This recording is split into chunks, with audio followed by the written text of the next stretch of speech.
여러분, 계절이 바뀌는 것을 느끼고 있습니까? 네. 계절이 이렇게 바뀌듯이 우리도 날마다 성령 안에서 새롭게 거듭나는 믿음의 백성 되기를 소망합니다. 우리 말씀을 보기 전에 말씀을 좀 암송하며 나갔으면 좋겠습니다. 신명기 11장 1절 말씀 시작. 그런즉 내 하나님 여호와를 사랑하여 그가 주신 책무와 법과 규례와 명령을 항상 지키라. 아멘. 다시 한번 시작. 그런즉 내 하나님 여호와를 사랑하여 그가 주신 책무와 법도와 규례와 명령을 항상 지키라. 아멘. 하나님의 말씀 항상 지킵시다. 네. 12절 말씀입니다. 12절 시작. 내 하나님 여호와께서 돌보아 주시는 땅이라. 연초부터 연말까지 하나님 여호와의 눈이 항상 그 위에 있느니라. 아멘. 하나님의 시선이 여러분 삶 가운데 늘 있기를 축복합니다. 아멘. 여러분, 우리는 하나님의 말씀을 듣습니다. 또한 붙잡습니다. 그래서 말씀을 이렇게 외우기도 하고 성경책을 읽기도 합니다. 그러면서 오늘 꼭 말씀대로 살겠다라는 다짐의 고백도 합니다. 하지만 중요한 질문 하나를 우리는 던져야 합니다. 하나님의 말씀이 나를 붙잡고 있는가라는 것입니다. 물론 우리가 하나님의 말씀을 붙잡는 거 중요하지만 더 중요한 것은 하나님의 말씀이 여러분을 붙잡고 여러분의 가정을 붙잡고 이 교회를 붙잡는 은혜가 넘쳐나기를 축복합니다. 오늘 신명기 11장은 하나님을 사랑하라는 명령으로부터 시작됩니다. 항상 지키라 라는 말씀 이후에 하나님은 이스라엘 역사를 기억하라 라고 말씀합니다. 이스라엘이 기억할 하나님은 어떤 하나님이십니까? 강한 손, 표심팔로 그 애굽 땅에서 건져내 주신 하나님, 그리고 광야의 인생의 여정을 갈면서 그들과 동행하시며 발걸음을 맞췄던 하나님. 이스라엘 백성들에게 가장 큰 과업은 그 하나님, 그들을 구원해 주시고 함께 해주신 하나님을 사랑하는 것입니다. 마음을 다하고 뜻을 다하고 힘을 다해서 하나님을 사랑하는 것, 그것이 가장 큰 과업이었습니다. 하나님을 사랑하는 것은 다른 것이 아니라 하나님을 경외하는 것이고 하나님의 말씀을 따라 삼는 것입니다. 가나안 땅에서 그들의 우선순위는 땅을 정복하고 그 땅을 거룩하게 성결하게 만드는 것보다 더 중요한 것이 하나님 사랑이었습니다. 우리도 구원받는 백성으로 이 땅을 살아가면서 우리의 인생 가운데 하나님을 사랑하는 이 본질을 놓치면 안 되는데, 이 하나님 사랑의 본질을 놓치다 보니까 우리의 신앙의 주변에서 들려오는 소리 때문에 우리의 내면 가운데 이런 쓴뿌리들이 올라옵니다. 왜 교회에서 이렇게 예배하는 게 많아? 뭐 하라고 하는 것들이 많아? 그리고 나 혼자 예배를 잘 드리고 또 하나님 앞에 감사하면 됐지, 왜 이렇게 귀찮게 해? 라는 이야기들이 이 자리에는 없고 저 자리에서 이렇게 들려온다는. 그런데 중요한 거는 이 하나님의 사랑의 중심, 본질을 잃어버리면 이런 소리가 우리 가운데도 찾아옵니다. 그래서 시편 18편 1절 말씀에 보면 나의 힘이신 여호와여 내가 주를 사랑합니다.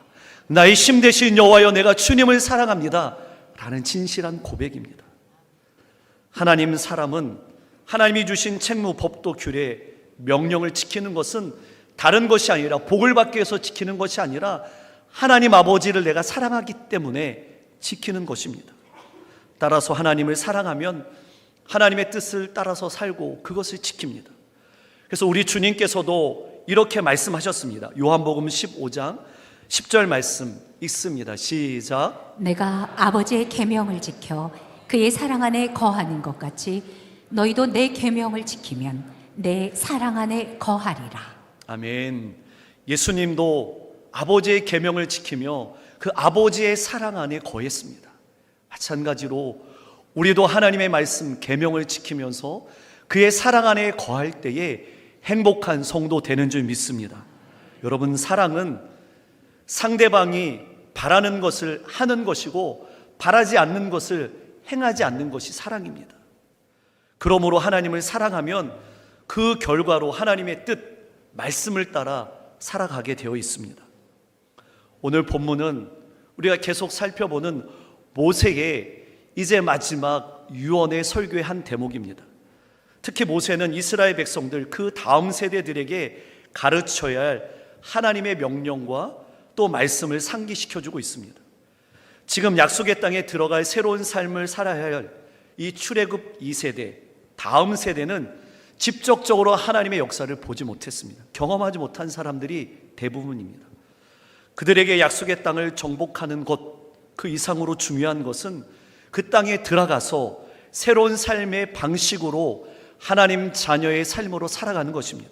그렇다면 모세는 이스라엘 백성들에게 그들의 자녀들에게 유언으로 남기고 싶은 것이 무엇일까요? 또한 이 시대에 말씀을 받는 여러분에게 주시는 하나님의 교훈은 무엇일까요? 저는 여러분에게 이 두 가지의 단어를 꼭 기억했으면 좋겠습니다. 하나는 기억이라는 단어이고 하나는 청종이라는 단어입니다. 그래서 오늘 첫 번째로 하나님께서 행하신 일을 기억하라 라는 것입니다.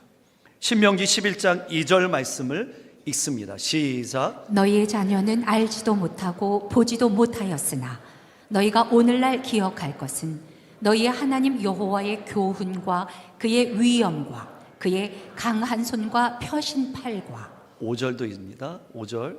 또 너희가 이곳에 이르기까지 광야에서 너희에게 행하신 일과 아멘. 오늘날 이스라엘 백성들이 기억해야 할 것은 무엇입니까? 그의 자손들이 그것은 여호와 하나님의 교훈과 위엄과 크신 팔과 그리고 펴신 팔로 이스라엘 백성들이 지금까지 인도하신 하나님의 은혜, 그리고 이곳까지 살아올 수 있도록 지켜주신 행하신 하나님의 일을 기억하라라는 것입니다. 이게 무슨 말입니까? 출애굽 1세대 부모들은 하나님의 역사를 그들이 보고 경험한 세대입니다. 그러나 자녀들 출애굽 2세대는 하나님께서 행하신 일을 알지도 못하고 보지도 못했습니다. 이럴 때에 모세를 통해서 말씀을 받은 너희들은 이 하나님의 말씀을 기억하라 라는 말입니다. 여기에 중요한 질문은 하나님이 행하신 일들을 기억해야 할 사람이 누구입니까?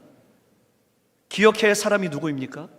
이것을 우리가 정확하게 하기 위해서 신명기 11장 2절 말씀을 새 번역 성경으로 읽습니다. 시작. 주 하나님의 위엄과 강한 손과 편 팔을 기억해야 할 사람은 당신들의 자녀가 아니라 바로 당신들입니다. 아멘. 기억해야 할 사람들은 자녀들이 아니라 다음 세대가 아니라 지금 말씀을 받는 너희들이다. 바로 당신들이다라는 것을 하나님 말씀합니다. 다시 이야기하면 여러분의 자녀들이 하나님의 말씀을 받고 지키는 것 중요하지만 그 이전에 여러분 자신이 하나님의 말씀을 기억해야 될 줄 믿습니다. 받는 우리의 자세가 지금 중요한 것입니다. 모세는 말씀을 받는 이 출애굽 2세대 부모 세대들에게 기억하라라고 말씀합니다. 여러분, 우리의 다음 세대들에게 믿음을 전수하기 위해서는 내가 오늘 하나님의 말씀을 정확하게 기억해야 합니다. 그리고 그대로 살아가고 있는지를 스스로 자문을 해야 합니다. 하나님의 말씀은 언제나 현재형으로 바로 다른 사람이 아니라 나에게 주어집니다. 나에게. 그러므로 오늘 내가 기억해야 할 하나님의 말씀은 무엇입니까? 여호와의 교훈과 명령입니다.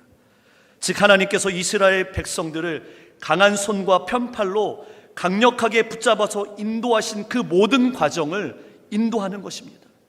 이것을 오늘 우리의 삶 가운데 가져오면 여러분 가정 가운데 지금까지 올 수 있었던 하나님의 역사를 기억하는 것, 여러분의 교회가 지금까지 올 수 있었던 그 하나님의 놀라운 은혜를 기억하는 것입니다. 개인적으로 여러분의 삶이 한 걸음 한 걸음 지금까지 걸어올 때까지 하나님 내 숨결보다 가까이 오셨고 내 옆에서 동행하셨던 그 모든 과정을 기억하라라는 것입니다. 이스라엘 역사에서 그들이 바로에게 노예된 상태에서 자유하도록 하나님이 도우신 여러분 출애굽의 기적을 기억해 보십시오. 그 애굽 땅에서 출애굽해서 나왔을 때에 그들은 홍해를 만납니다. 그 홍해를 어떻게 건넜습니까? 하나님이 바다를 가르시고 마른 땅의 기적을 경험하게 했습니다. 광야를 걸어가면서 먹을 것이 없을 때에 만나와 메추라기로 먹여주시고 마실 물이 없을 때에 반석을 치시면서 그들에게 생수를 먹여주셨던 그 기적을, 은혜를 잃어버리면 안 됩니다.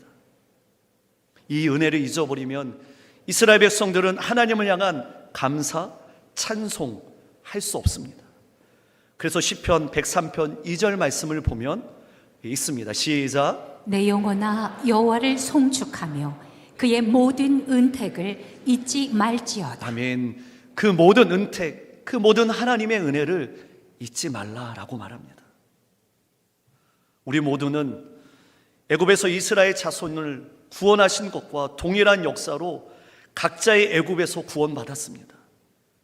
예수 믿지 않는 가정에서 구원받았고 죄의 자리에서 사로잡혀 있던 우리를 예수 그리스도의 보혈로 씻어주시고 인쳐주시고 들려 올려주셔서 지금 하나님의 자녀로 이 땅을 살아가는 줄 믿습니다.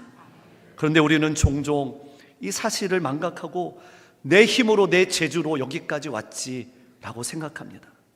물론 여러분들이 열심히 살아와서 열심히 일하고 수고해서 지금까지 온 거 맞습니다. 하지만 그 모든 과정에서 알게 모르게 우리를 인도하신 하나님의 강한 손, 표심팔을 마음에 새겨야 합니다.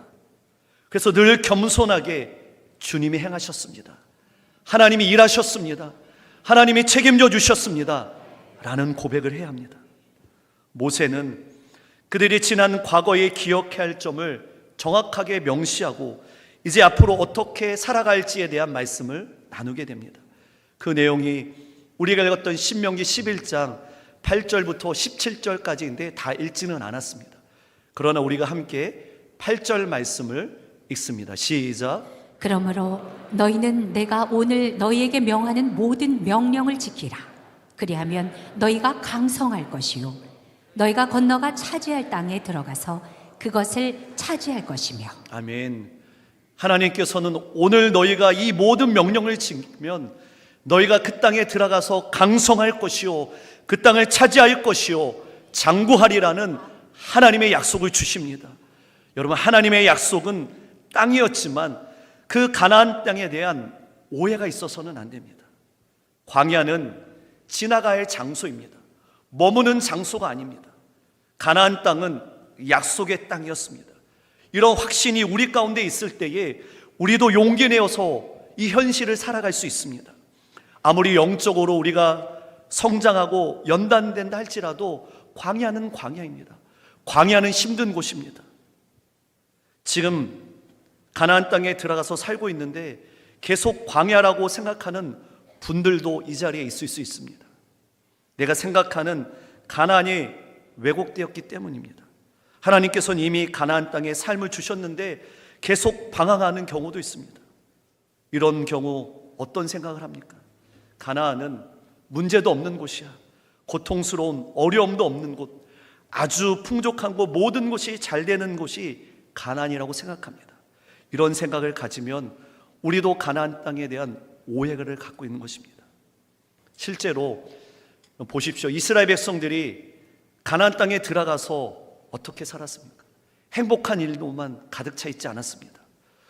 모세를 통해서 가나안 땅에 들어가서 그들이 하나님의 명령대로 살아가야 되는데, 하나님의 뜻대로 살아가야 되는데 그렇게 살지 못했습니다.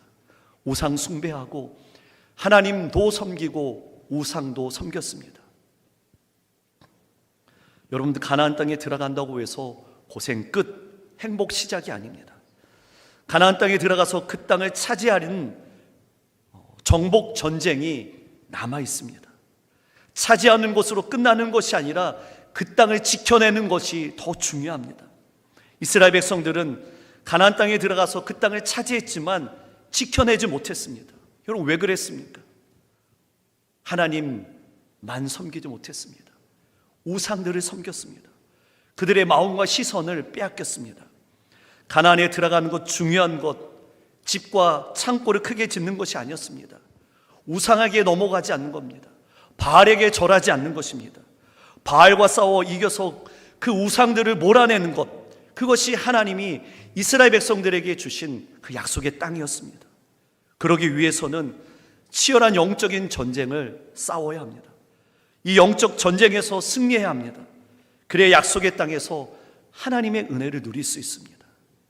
오늘도 우리가 이 땅을 살아가면서 영적인 전쟁터라는 것을 사도 바울은 로마서 6장에서 이렇게 이야기합니다. 6장 12절에서 13절 말씀 시작. 우리의 씨름은 혈과 육을 상대하는 것이 아니요 통치자들과 권세들과 이 어두움의 세상 주관자들과 하늘에 있는 악의 영을 상대함이라. 그러므로 하나님의 전신갑주를 취하라. 이는 악한 날에 너희가 능히 대적하고 모든 일을 행한 후에 서기 위함이라. 아멘. 여러분, 우리의 삶은 단순한 일상처럼 보이지만 사실은 보이지 않는 치열한 영적인 전쟁터에 우리는 하루하루 살고 있습니다. 사도 바울은 그래서 에베소 6장에 이 사실을 분명하게 선언합니다. 우리의 씨름은 혈과 육, 눈에 보이는 것이 전부가 아니라 눈에 보이지 않는 권세, 어둠의 영들과의 싸움이라는 정확한 정의를 내리고 있습니다. 그렇기 때문에 성도는 결코 방심해서는 안 됩니다. 영적 전쟁터에 서 있음을 우리는 기억하면서 준비되지 않는 병사는 쓰러질 수밖에 없습니다. 바울은 그래서 하나님의 전신갑주를 입어라, 머리부터 발끝까지 하나님의 전신갑주로 무장하라라고 권면하고 있습니다. 성도 여러분, 지금까지 신앙의 길을 걸어오신 것은 우연이 아닙니다. 하나님께서 여러분을 지켜주셨기 때문에 이 자리까지 온 줄 믿습니다. 싸움에서 승리하도록 하나님이 붙드셨기 때문에 우리가 이 자리에 서 있습니다. 그러나 싸움은 끝나지 않았습니다. 오늘도 내일도 그리고 계속해서 우리는 영적인 싸움 전쟁터에 서 있습니다. 그러므로 끝까지 하나님의 전신갑주를 입고 말씀과 기도로 무장하여 하나님의 행하신 일을 기억함으로 말미암아 승리하는 믿음의 성도 다 되기를 주님의 이름으로 축복합니다. 하나님께서는 이제 이스라엘 백성들에게 모세를 통해서 약속의 땅에 들어가기 직전에, 즉 광야 생활을 마치고 그들이 하나님의 약속의 땅에 들어가기 전에 마음의 다짐을 하라고 했습니다. 하나님의 행하신 일을 기억하라. 여러분, 이것은 단순히 이스라엘의 자손들에게만 이야기하는 것이 아닙니다. 오늘 이 시대를 살아가는 우리들에게도 동일하게 주어지는 하나님의 교훈의 말씀입니다. 사랑하는 성도 여러분, 하나님이 행하신 일, 지금까지 우리를 지켜주신 모든 것들을 기억하는 믿음의 성도 되기를 소망합니다. 두 번째로 우상 숭배를 경계하라라고 말씀합니다. 우리 신명기 11장 16절 말씀 시작. 너희는 스스로 삼가라. 두렵건대 마음에 미혹하여 돌이켜 다른 신들을 섬기며 그것에게 절함으로. 하나님께서는 약속을 주셨지만 동시에 마음을 지키라라고 명령합니다. 마음을 지키라는 거예요.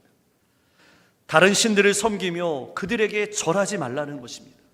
다시 말하면 영적인 책임은 스스로 지키라는 것입니다. 그래서 히브리어 샤마르라는 단어가 있는데 이것은 보호하다, 지키다라는 뜻입니다. 이것은 단순히 외적인 규칙 수준이 아니라 내 내면을 지키는 일입니다. 내 자신을 스스로 지키는 것. 내 영적인 책임이 나에게 있다는 것입니다. 여러분, 현실이 힘들면 가장 먼저 마음이 무너집니다. 마음이 낙심하면 우리는 눈에 보이는 손에 잡히는 것에 의지하며 살아갑니다. 그것이 바로 우상이라는 거예요. 우상들을 붙잡습니다. 오늘날 우상은 이 돌이나 나무로 만든 신이 아닙니다. 우리 주변에 돈, 또한 성공, 인정, 쾌락이 우리 마음의 결핍의 마음을 채우고 지배하면 또 신실하신 하나님이 아니라 변하고 유한한 세상의 것들을 붙잡으면 그것이 우상이 되는 것입니다. 그러므로 우리는 날마다 깨어 기도하면서 하나님의 약속과 말씀을 전적으로 붙잡는 믿음의 성도 되기를 소망합니다. 주님의 손을 붙잡으십시오. 여러분, 말씀이 여러분을 붙잡을 때에 승리하게 되는 줄 믿습니다. 그래서 그리스도인은 이 세상의 세속적인 가치에 무릎 꿇고 그것에 섬기며 절하는 모습처럼 비참한 것이 없습니다. 초라한 모습이 없습니다. 그리하면 17절 말씀에 보면 하늘이 닫히고 땅이 새잖아요. 그 아름다운 땅에서 속히 멸할까라고 말합니다. 여러분, 하늘 문이 닫히면 아무것도 소용없습니다. 하늘 문이 닫히지 않도록 우리는 하나님과의 관계를 건강하게 가져야 합니다. 우상 숭배하면, 하나님 노 섬기고 다른 것들 섬기면 하나님과의 관계가 깨지는 것입니다. 하늘 문이 닫힙니다. 하늘 문이 닫히면 약속의 땅에서, 여러분, 이스라엘 백성들에게 하나님께서 어떻게 말합니까? 제 말이 아니라 하나님은 이스라엘 백성들에게 분명하게 이렇게 말합니다. 그럼 신명기 11장 17절 말씀인데, 시작. 너희가 여호와께서 주신 아름다운 땅에서 속히 멸망할까 하노라. 아멘. 얼마나 충격적인 말입니까? 멸망도 그냥 멸망이 아니라 속히 멸망할까 하노라라는 것입니다. 우리가 하나님의 말씀을 여러분 끝까지 붙잡읍시다. 하늘 문이 닫히면 아무 소용이 없습니다. 그때 후회해서는 아무 소용이 없습니다. 하나님이 약속하시고 허락하신 아름다운 땅인데 그 땅에서도 망할 수 있다라는 경고의 말씀입니다.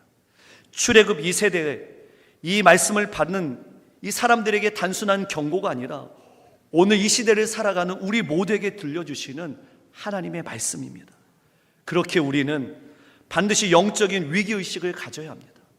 영적인 위기의식이란 단순히 두려움에 떨거나 불안함에 사로잡히는 것이 아닙니다. 하나님 앞에서 내 신앙이 언제든지 흔들릴 수 있다, 하나님 말씀을 떠날 수 있다라는 겸손한 자각이 영적인 위기의식입니다. 여러분, 신앙의 길, 믿음의 경주, 선한 싸움 아직 끝나지 않았습니다. 결승전을 통과할 때까지 끝나지 않는 여정입니다. 지금도 우리는 이 경주를 하고 있습니다. 이럴 때에 사도 바울은 우리에게 고린도전서 10장 12절 말씀에 보면 그런즉 선줄로 생각하는 자는 넘어질까 조심하라 라고 이야기합니다. 깨어 있으라는 겁니다. 이스라엘 백성들은 광야에서 모든 것이 부족했습니다. 물도 없었죠. 양식도 없었습니다. 의복도 넉넉하지 않았습니다. 그래서 그들의 모습은 중간중간 하나님을 향해서 원망하고 불평하고 또한 모든 것을 막 쏟아냈습니다. 이런 연약한 모습이 있었지만 하나님은 내 백성이라고 이야기하면서 그들을 붙잡아 주셨습니다. 하나님의 손으로 붙잡아 주셨습니다. 그러나 약속의 땅에 들어간 후에는 상황이 완전히 달라졌습니다. 모든 것이 풍족합니다. 성공과 번영이 주는 안일함이 찾아왔습니다. 그들이 살아갈 때에 이런 긴장감들이 다 사라졌습니다. 풍요로움이 오히려 영적인 위기감을 가져왔습니다. 신앙적인 위기가 찾아왔습니다. 유일신 하나님을 잃어버리는 신앙으로 변질되었습니다. 여러분, 우리의 개인적인 신앙도 돌아보십시오. 이 민족의 역사도 한번 보십시오. 가난하고 힘들었던 시절 우리는 오직 하나님만 찾았습니다. 오직 믿음으로 살았습니다. 그리고 기도했고 눈물로 하나님만 붙잡았습니다. 다른 것 의지하지 않았습니다. 오직 하나님 한 분만이면 충분합니다 라는 진실한 고백 가운데 우리는 신앙의 여정을 다름질해 왔습니다. 그 시절은 물질적으로 가난했을지라도 영적으로는 부유했습니다. 그러나 이제는 이 민족, 우리의 삶, 경제적으로 세계 상위권에 올랐습니다. 문화적으로 보십시오. 세계 모든 사람들이 한국을 주목하고 있습니다. 하지만 바로 이때에, 지금 이 시대를 살아가는 이때에 하나님보다 세상적인 부유함을 더 의지하고 있고 교회와 성도들조차도 절대적인 이 믿음의 가치관 대신 세상의 달콤한 유혹에 빠져 살아가고 있음을 부인할 수 없습니다. 그러므로 하나님께서 이스라엘 백성들에게 주셨던 그 경고의 말씀을 오늘 우리에게도 동일하게 주고 있습니다. 사랑하는 성도 여러분, 우상을 버립시다. 하나님만 섬깁시다. 하나님을 경외하며 하나님을 신실하게 예배하는 우리 모두 되기를 바랍니다. 안식일을 거룩하게 지킵시다. 하나님을 사랑하면 모든 것은 여러분 즐거움으로 하나님 할 수 있습니다.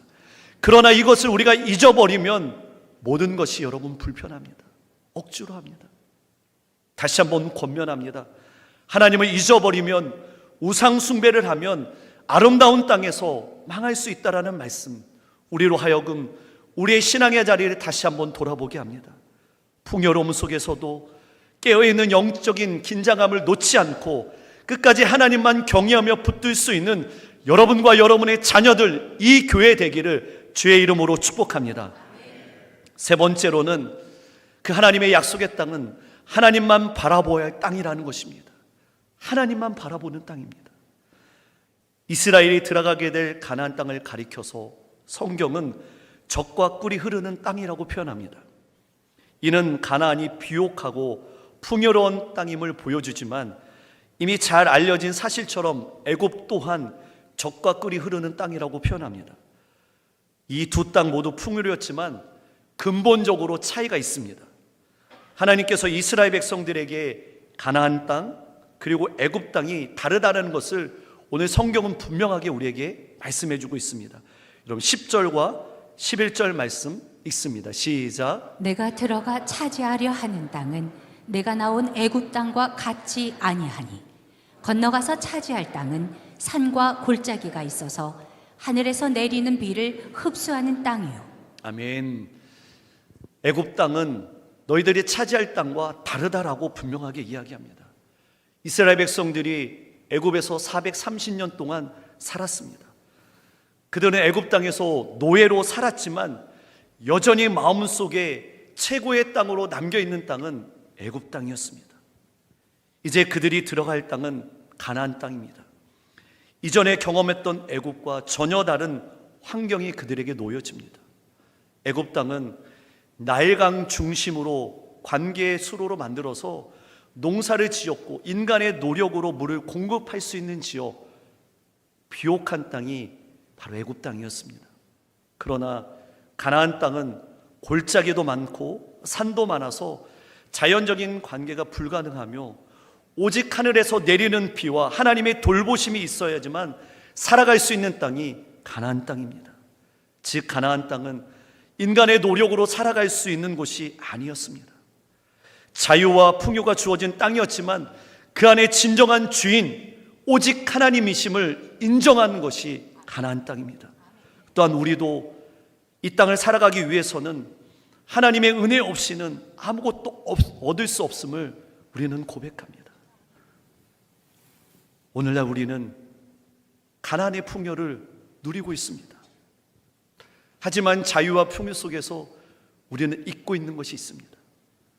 풍요와 자유는 주어졌지만 하나님을 의지하는 마음, 하나님을 경외하는 마음, 하나님께서 허락하신 은혜를 놓치면 세상의 삶은 세상의 안일함에 붙잡히게 되고 영적인 긴장감이 놓치면서 이스라엘 백성들과 우상을 섬기며 하나님을 잊어버릴 수 있습니다. 여러분, 하나님께서 선택하신 가나안 땅은 결코 특별히 뛰어나거나 화려한 땅이 아니었습니다. 아주 평범한 땅이었습니다. 그러나 여기에는 중요한 원칙이 숨겨져 있습니다. 바로 하나님께서 그 땅을 약속했고 선택했다는 절대의 주권을 인정해야 합니다. 하나님께서 여러분들에게 허락하신 가나안 땅이 다 있습니다. 그곳은 아주 평범할 수 있습니다. 화려하지 않을 수 있습니다. 그러나 우리의 신앙의 고백도 동일해야 합니다. 나에게 허락하신 가나안 땅, 하나님의 절대적인 주권 안에 하나님이 허락하심을 믿는 성도 되기를 소망합니다. 여러분, 가나안 땅이 진정 젖과 흐르는 땅이 되려면 하나님의 특별한 돌보심이 있어야 합니다. 그것이 신명기 11장 12절 말씀에 이렇게 말씀합니다. 있습니다. 시작. 내 하나님 여호와께서 돌보아 주시는 땅이라. 아멘. 젖과 꿀이 흐르는 땅이 되기 위해서는 하나님 세상이 돌봐주는 것이 아니라, 물질이 책임져 주시는 것이 아니라 오직 여호와 하나님이 돌봐주실 때에 그 땅이 약속의 땅이 될 줄 믿습니다. 그럼 저를 한번 따라해 보겠습니까? 내 하나님 여호와께서 돌봐주시는 땅이라. 내 하나님 여호와께서 돌봐주시는 땅이라. 아멘. 아멘. 하나님이 돌봐주셔야만 합니다. 그래야 제때 충분한 비를 얻을 수 있고 농사를 지을 수 있습니다. 그렇지 않으면 아무리 땅이 풍요롭다 해도 살기가 어렵습니다. 가나안 땅은 인간의 힘으로 살 수 있는 곳이 아닙니다. 하나님의 눈길, 하나님의 은혜 없이는 살아갈 수가 없습니다. 사랑하는 성도 여러분, 우리가 사는 현대의 가나안 땅에도 여전히 하나님만 바라봐야만 살아갈 수 있는 줄 믿습니다. 우리의 가정, 우리의 직장, 자녀와 때로는 여러분의 건강, 물질적인 안정, 하나님께서 주신 것임을 날마다 고백하며 말씀과 기도로 하나님의 돌보심을 우리는 고백해야 합니다. 우리의 힘과 지혜로 풍요와 평안함을 지속할 수 없음을 여러분 겸손히 인정하십시오. 그럴 때에 하나님께서 우리의 삶 가운데 하늘의 비를 내려주시고 하늘의 은혜를 내려주실 줄 믿습니다. 실제로 이스라엘 백성들이 이 원리를 경험했습니다. 하나님께서 돌봐주셔야지만 그들이 농사를 지었고 양을 치며 먹을 수 있었습니다. 신명기 11장 14절에서 15절 말씀을 읽습니다. 시작. 여호와께서 너희의 땅에 이른 비 늦은 비를 적당한 때에 내리시리니 너희가 곡식과 포도주와 기름을 얻을 것이요 또 가축을 위하여 들에 풀이 나게 하리니 내가 먹고 배부를 것이라. 아멘. 여호와께서 이르는 땅, 그 약속의 땅은 이른 비와 늦은 비를 내려주십니다. 그런데 여러분, 이거는 자연적인 현상이 아니라 하나님께서 내려주셔야지만 이스라엘 백성들이 경험하는 것입니다. 그렇다면 언제 하나님의 눈길이 떠나지 않고 하나님이 그 땅을 돌봐주셨습니까? 오늘 마지막으로 이 말씀을 여러분 눈여겨 읽으십시오. 11장 3절 말씀에 답을 주고 있습니다. 시작. 내가 오늘 너희에게 명하는 내 명령을 너희가 만일 청종하고 너희 하나님 여호와를 사랑하여 마음을 다하고 뜻을 다하여 섬기면. 다시 한번 읽습니다. 시작. 내가 오늘 너희에게 명하는 내 명령을 너희가 만일 청종하고 너희 하나님 여호와를 사랑하여 마음을 다하고 뜻을 다하여 섬기면.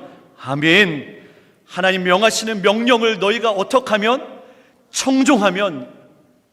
제 설교를 시작하면서 두 단어를 기억하라고 했습니다. 하나는 기억이라는 단어였습니다. 또 하나는 청종이었습니다.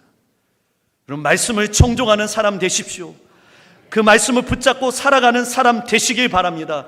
그 사람 위에 하나님의 은혜가 머무게 될 줄 믿습니다. 하나님의 시선이 떠나지 않는 줄 믿습니다. 하나님은 그런 자들의 삶을 친히 돌보시고 그가 서 있는 땅을 지켜주십니다. 우리가 하나님의 말씀을 청종할 때에 하나님의 시선이 떠나지 않습니다. 하나님의 마음이 거기에 머뭅니다. 하나님의 손길이 우리와 우리의 가정을, 우리의 교회를 붙들어 주시는 줄 믿습니다. 결국 답은 분명합니다. 간단합니다. 우리의 삶이 진정한 풍요와 생명을 누리려면 오직 예수 그리스도 안에서 순종하십시오. 하나님을 경외하십시오. 그것이 오직 살 길임을 기억하면서 하나님 사랑하고 하나님 경외하고 말씀을 따라가는, 그리고 하나님을 경외하며 살아갈 때에 여러분에게 허락하신 모든 영역 가운데 하나님께서 돌봐주시고 책임져 주시는 은혜를 누리는 믿음의 성도 될 줄 믿습니다.